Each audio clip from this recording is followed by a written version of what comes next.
Who was the first presidential candidate to campaign in all 50 states?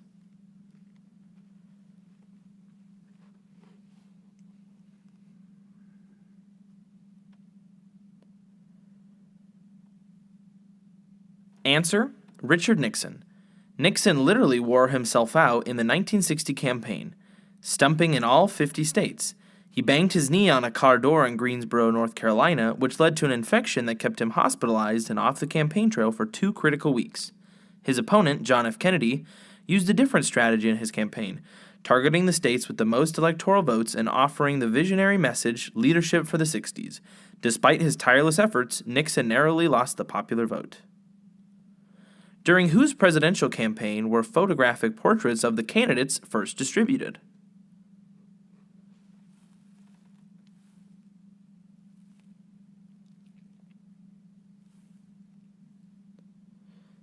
Answer: Abraham Lincoln's. It wasn't until Lincoln's 1860 campaign that mass-produced photographic prints were available for use on campaign buttons and other memorabilia.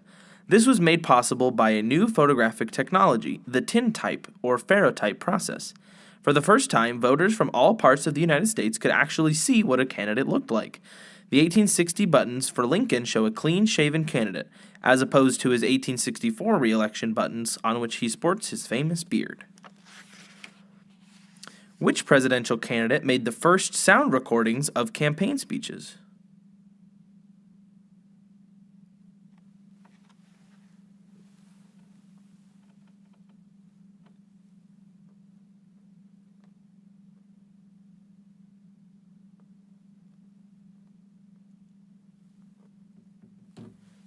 Answer: William Howard Taft and William Jennings Bryan. The 1908 race between Taft and Bryan marked the first campaign in which voters did not have to travel to hear their candidate. Thanks to advances in recording technology, they could listen in their own neighborhoods. Thomas Edison's wax cylinder recordings were mass-produced starting in the early 20th century, making them more widely available and more reasonably priced.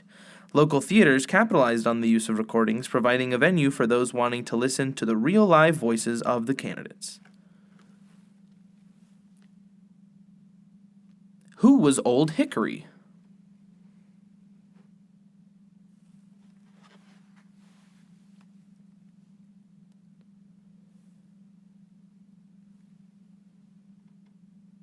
Answer: Andrew Jackson. After his defeat of the British in the Battle of New Orleans during the War of 1812, General Jackson earned the nickname Old Hickory.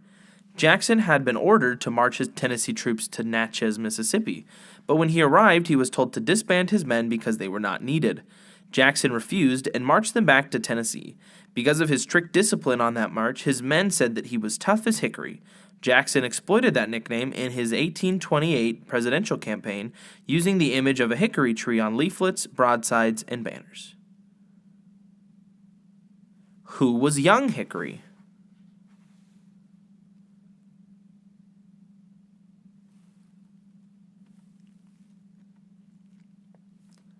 Answer: James Polk. Although he was a dark horse candidate for president in the election of 1844, Polk managed to steal the race from Henry Clay.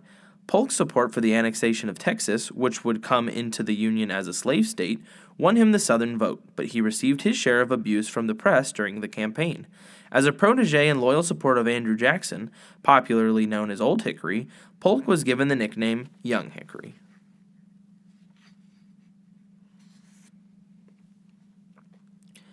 Which former president was so unhappy with his successor that he formed an alternate party and became its nominee for president?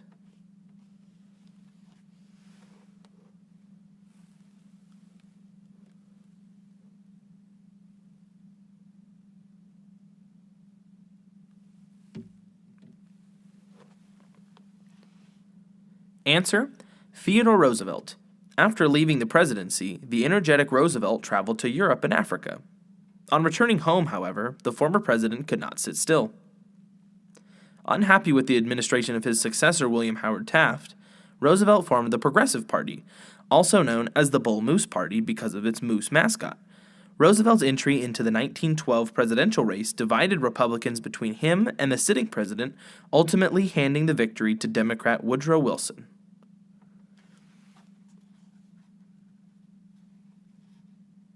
Who was the first president to have his election take place on the same day throughout the nation?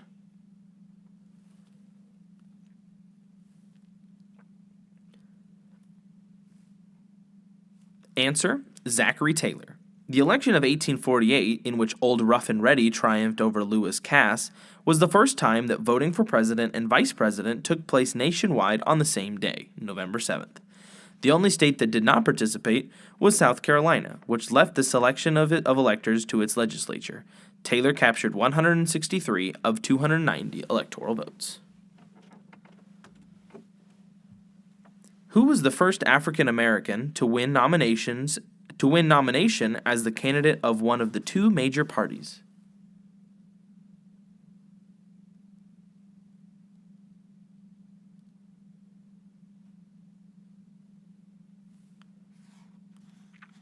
Answer: Barack Obama. Obama successfully clinched the nomination in 2008. Other African Americans who aspired to win their party's nomination include Congressman Shirley Chisholm, who sought the Democratic nomination in 1972, Jesse Jackson, who campaigned for the Democratic nomination twice in 1984 and 1988, Alan Keyes, a Republican, in 1996 and 2000, Senator Carol Moseley Braun, a Democrat, in 2004, activist Al Sharpton, who campaigned for the Democratic nomination in 2004, and Herman Cain, who sought the Republican nomination in 2012.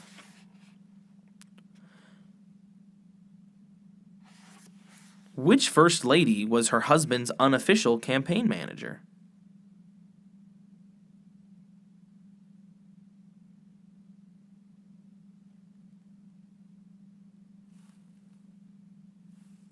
Answer: Florence Harding.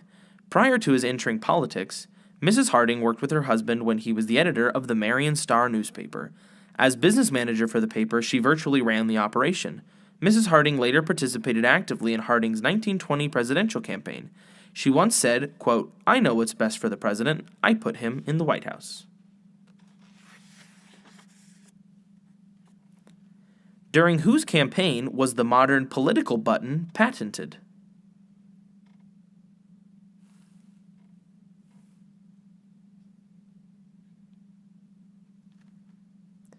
Answer: William McKinley. The Whitehead and Hogue Company patented the campaign buttons in 1896. It was made of 4 layered pieces. First, a disc of metal, then a printed image with a slogan or photo of the candidate on it, third, a thin piece of see-through celluloid on top of that, and finally, a small metal pin attached on the reverse by a machine that pressed all 4 components into a single button. The buttons for McKinley and his opponent William Jennings Bryan were enormously popular.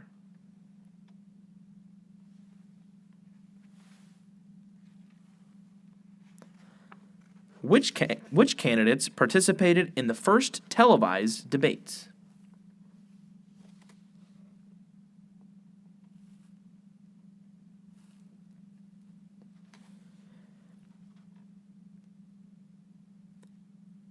Answer: John F. Kennedy and Richard Nixon. Kennedy and Nixon faced each other on camera for the first time on September 26, 1960, before a TV audience of 70 million. Nixon, looking pale and haggard from the demanding campaign, mopped his brow under the hot studio lights and appeared unsettled and defensive. The youthful Kennedy seemed tanned, prepared, and relaxed. While both candidates were well versed on the issues, it was Kennedy's physical appeal that wooed voters. The television camera forever changed the landscape of political elections. Which president had his election to the presidency literally decided by one man?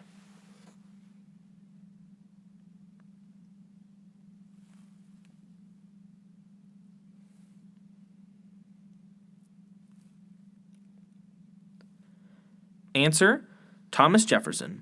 Jefferson's election was due to a bold act by Congressman James Bayard of Delaware. In the race of 1800, due to a quirk in the Constitution that was later rectified, Jefferson and his running mate Aaron Burr, the two candidates of the Democratic-Republican Party, were tied in the Electoral College after defeating the Federalist ticket headed by incumbent John Adams. The election was therefore sent to the House of Representatives for a state-by-state vote. After 35 ballots, there was no clear winner. Bayard decided to abstain on the 36th ballot, and he convinced other Federalists to follow suit, thereby breaking the deadlock. Thus, he secured Jefferson's and his own place in history. Which president is associated with the phrase, "keep the ball rolling"?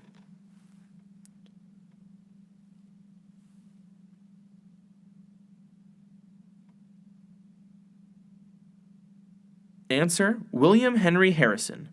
In one of the great campaign publicity stunts of presidential elections, Harrison supporters rolled a 10-foot tin and paper ball plastered with campaign slogans from Kentucky to Baltimore.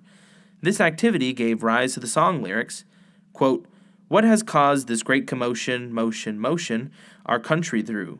It is the ball a rolling on, for Tippecanoe and Tyler too."